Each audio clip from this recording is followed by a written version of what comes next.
Au nom du Père, et du Fils, et du Saint-Esprit. Amen.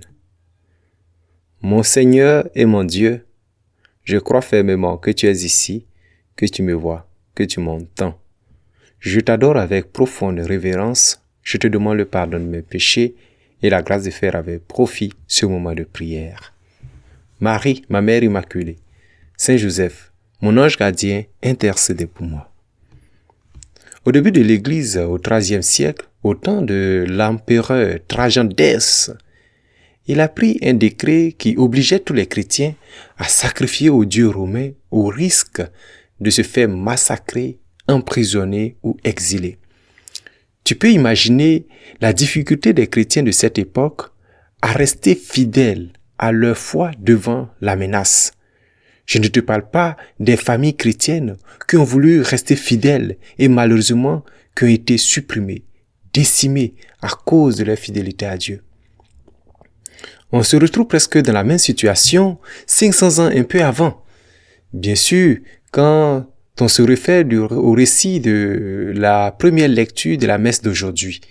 En effet, au temps du roi Antiochos, lors de la domination grecque, ce tyran avait fait arrêter et menacer, massacrer, 7 frères juifs pour avoir refusé de manger de la viande de porc. Nous le savons, cette viande est interdite par la loi juive, la Torah. Seigneur, ces horreurs humaines te blessent profondément. Ce n'est pas ce que tu veux pour tes enfants. Cependant, tu restes loin et tu respectes la liberté de l'homme. Et je sais que tu souffres avec l'homme quand il traverse de telles épreuves, surtout au niveau de sa foi. Et c'est là que tu l'aides à montrer son amour pour toi et sa fidélité. Dans tous les cas, tu donnes l'espérance pour que l'homme te reste fidèle et les yeux restent toujours fixés sur toi, sur le ciel, dans le sens de son espérance.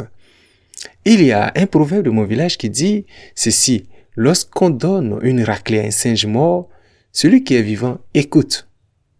Mais les 6 frères donnent l'impression qu'ils n'ont pas écouté quand leur frère aîné se faisait massacrer.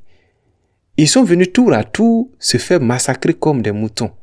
S'ils ne sont pas fous, c'est que c'est pour une raison sérieuse vraiment. Et le texte nous montre que la raison pour laquelle ils ont accepté la mort est une raison fondamentale. Il s'agit du ciel. Ils veulent rester fidèles à Dieu pour gagner le ciel.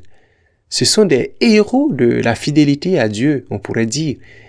Et quand je pense que leur mère les encourageait, là encore, je n'en crois pas mes oreilles, vraiment. Toi aussi peut-être, ça t'étonne. C'est une femme certainement hors pair. Tu sais, l'exemple de cette femme qui a eu un comportement hors du commun est très intéressant pour notre prière. Je te parle ici de la mère de 7 frères, bien sûr, que le texte de la première lecture nous présente. Et le texte dit ceci d'elle: leur mère fut particulièrement admirable et digne, voyant mourir ses 7 fils en l'espace d'un seul jour.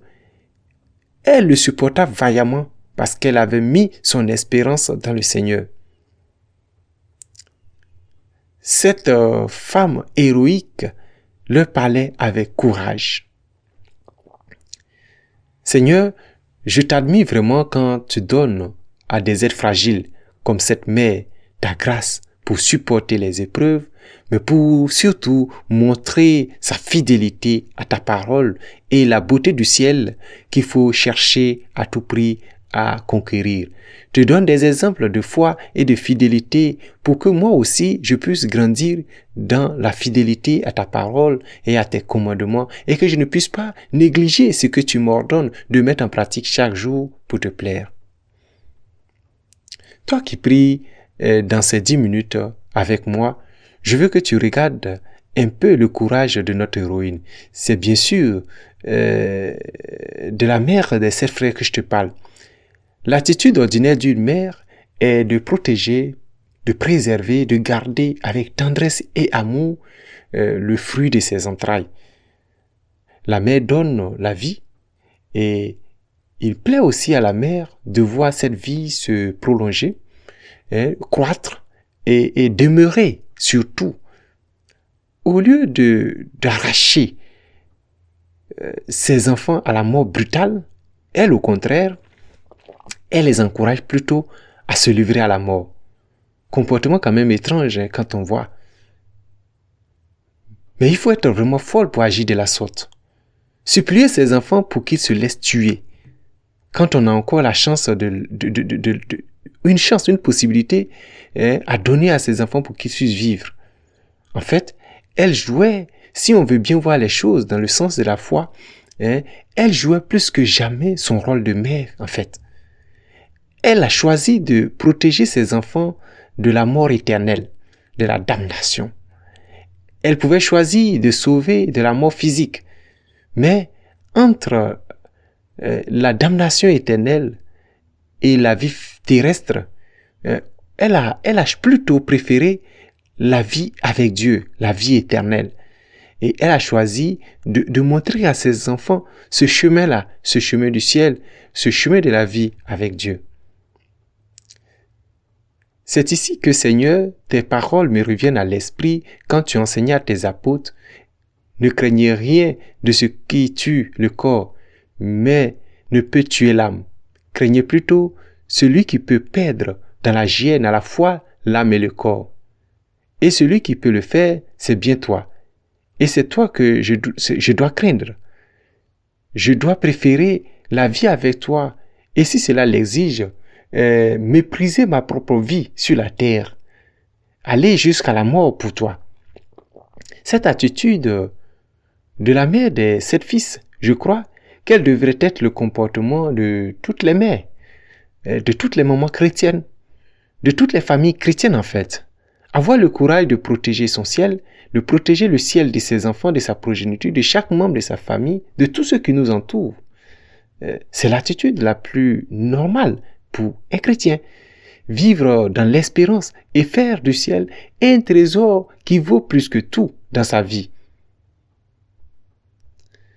Maman, toi qui m'écoutes, tu as peut-être envie de t'occuper un peu plus du ciel de tes enfants. Et tu as raison de le vouloir. Et tu veux lutter pour leur éducation chrétienne, qu'ils aient la foi et la pratique.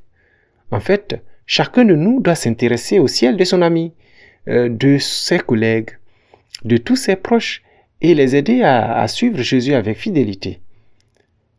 Tu pourrais par exemple encourager à s'inscrire au catéchisme pour recevoir le baptême, apprendre les prières et quelques topos pour organiser la vie spirituelle d'un ami, d'un collègue. Ce serait une très bonne chose. Le meilleur que tu puisses faire aujourd'hui, c'est convaincre quelqu'un, une personne, à renoncer ou à éviter de faire le mal. Comme notre héroïne, la bienheureuse Vierge Marie a vécu pareille situation, souviens-toi. Demande-lui son aide. Marie, ma mère, un glaive a transpercé ton cœur quand tu voyais ton fils être torturé et cloué à la croix. Tu ne l'en as pas empêché. Au contraire, tu as supporté cette tragédie et tu l'as laissé suivre le chemin du ciel. Tu avais les yeux fixés sur le ciel. Tu savais qu'il serait sauvé et qu'il sauvait par là même le monde. Obtiens-nous, Marie, le courage de montrer le ciel à nos frères et sœurs. Obtiens-moi aussi le courage de demeurer fidèle au commandement de notre Seigneur Jésus. D'encourager aussi ceux qui défaillent en chemin à cause des dures épreuves et à demeurer fidèles à la volonté de Dieu et à obéir à ses lois.